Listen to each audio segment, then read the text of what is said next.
Օրվա ամենավիճելի հարցը Իրանն ու Միացյալ Նահանգները ի վերջո բանակցում են թե ոչ։ Իրանը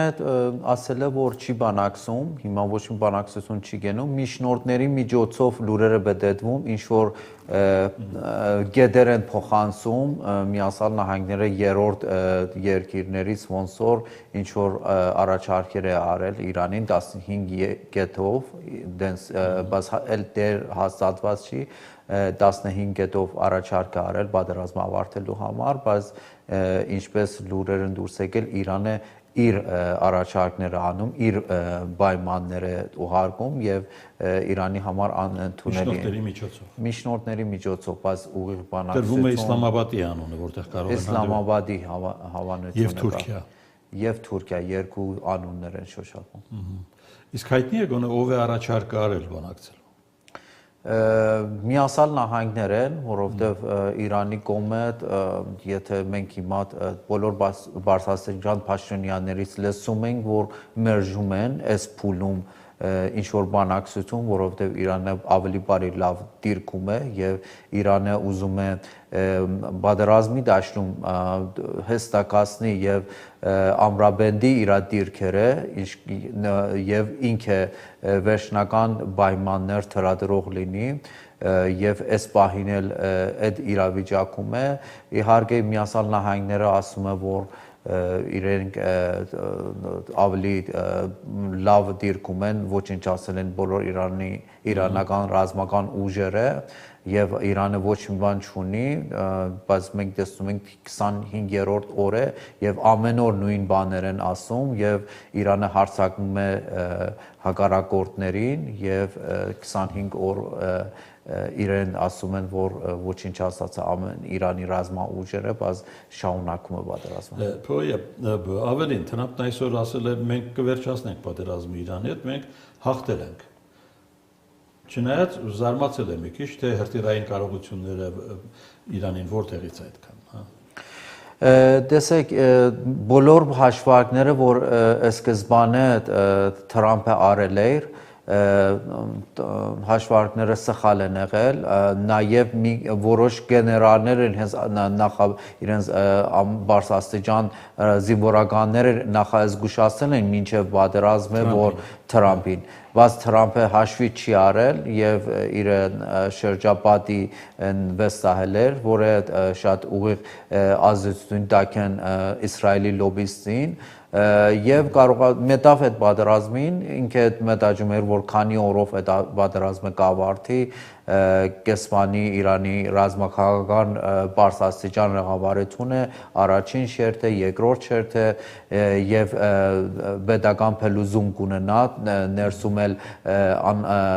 ժողովուրդը դժգոհ զանգվածը դուրս են գալու եւ այդպեսի սցենար էին պատկերացնում, բայց իրեն սցենարով պատերազմը չի գնաց եւ հիմա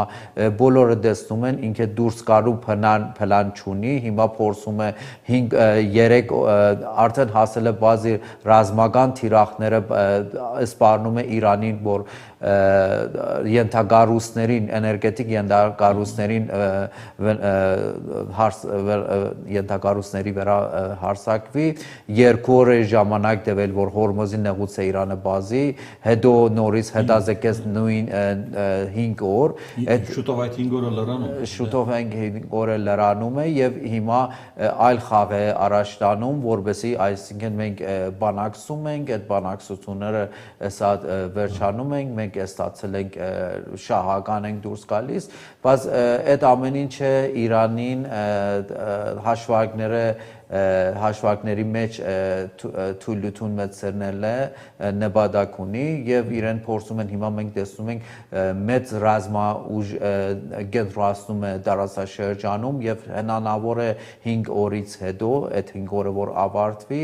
իրեն սամակային գործողություններ ձեռնարկեն եւ նաեւ Հորմոզի նեղուցը մի քանի կեղզի վրա իրեն կարողանան փորձեն գերավեն եւ այդ խոսքը այդ խարկ կղզու մասին է, հա։ Խարկ կեղզի եւ մի քանի կեղզի Ինչ կա այդ կղզում, ինչու է ամենամեծ իրանական նավթ արտահանող կեղզին է, ամենա 90% Իրանը այն կեղզից նավթ արտահանում, նավթային պահեստներ կան եւ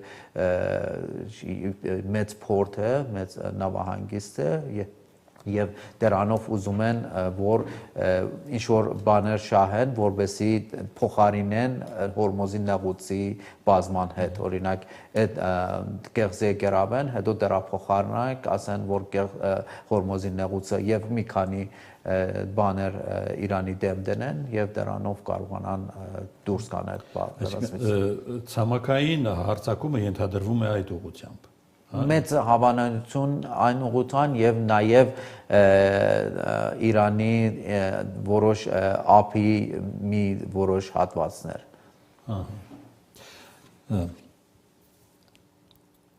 Ինչու է Իրանի արտգործնախարար Արաղչին հենց Ռուսաստանին եւ Չինաստանին կոչ անում դատապարտել Միացյալ Նահանգների գործողությունները։ Տեսեք, ամենամեծ այդ պատերազմը միայն Իրանի դեմ չի, այդ պատերազմը գլոբալ առումով Ռուսաստան եւ Չինաստանը ամենահիմքում Չինաստանի դեմ է, որովհետեւ Իրանի հարցը լուծելուց հետո եւ Իրանի վրա Վենեսուելայից հետո Իրանի նավթի էներգետիկ եւ ռեսուրսների եւ նաեւ տրանզիտ ճանապարհների նեղուցի վրա վերահսկություն պահպանելով ինքը արդեն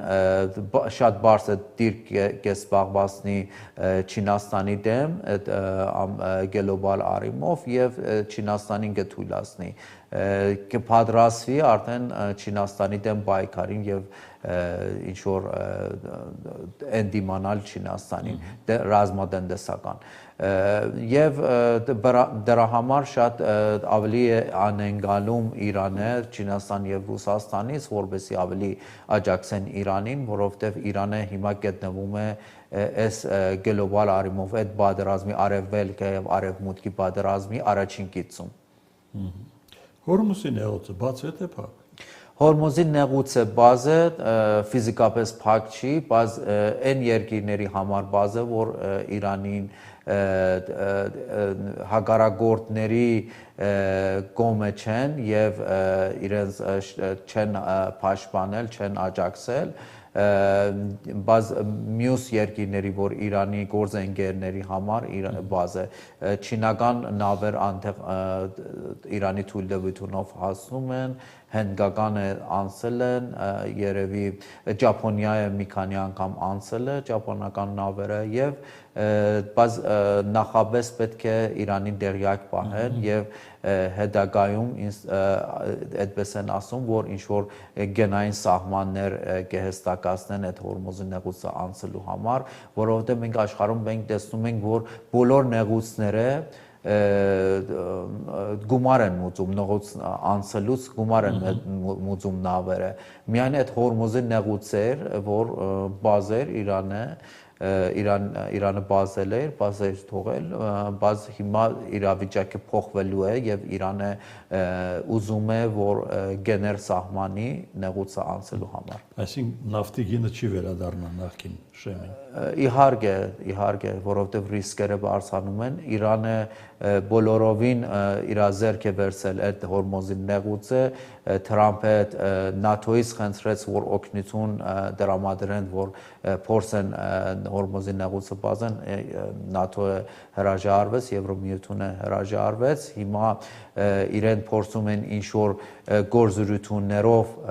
կարողանան բազեն բայց այստեղ բազ թե փակ լինելու հարցը չի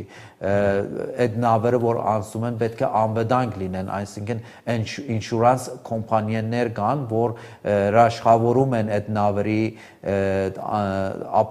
ապահով անցնելը եթե Իրանը լուբոյ ժամանակ մի սալուտով գարատ այդ ռիսկերը բարձրացնի եւ այն ժամանակ ինշուրանսի գինը բարձրանա, այն ժամանակ նավթի գինը եւ ապրանքների գինը այդ